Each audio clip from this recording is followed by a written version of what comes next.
It's important that people are taking these proactive steps now.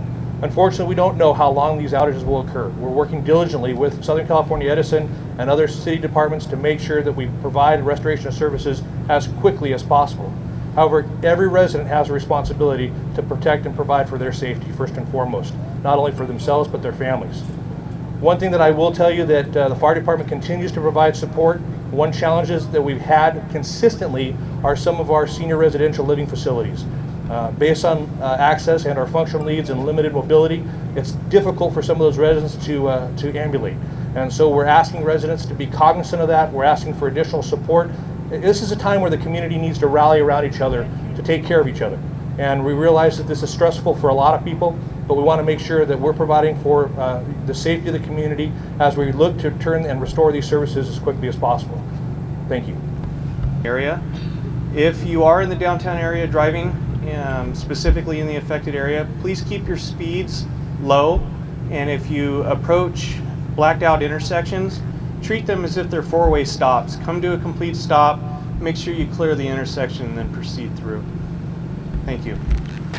We are looking at the actual what might have occurred, what caused. We do know for sure that we had equipment, both cable and components fail in the underground system. It did result in both fire and smoke in some of those vaults. It led to the fire itself in those vaults. It did lead to additional damage to both cable and components. Why it happened, we don't know. Our focus, as I mentioned, is on trying to get the lights back on. It has been since yesterday, and that's our focus right now. We will find out why the equipment failed, but right now it's about restoring service as quickly as we can. And we know our customers have been inconvenienced. We don't like that any more than the customers themselves.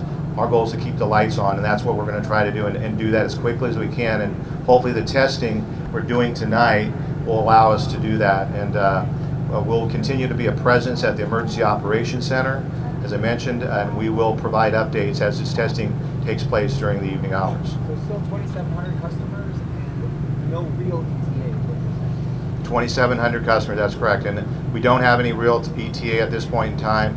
All I know is as we go through this test, and the testing takes place in the way we'd like it to, we will likely, if it works the way we want it, we'll be able to hold some of that testing area, the circuits and the sectional parts of this as we do this.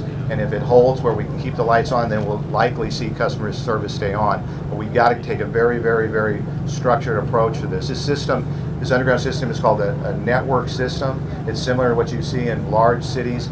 New York City has one, Chicago has one. This is the only system we have in our service territory. It's very, very resilient.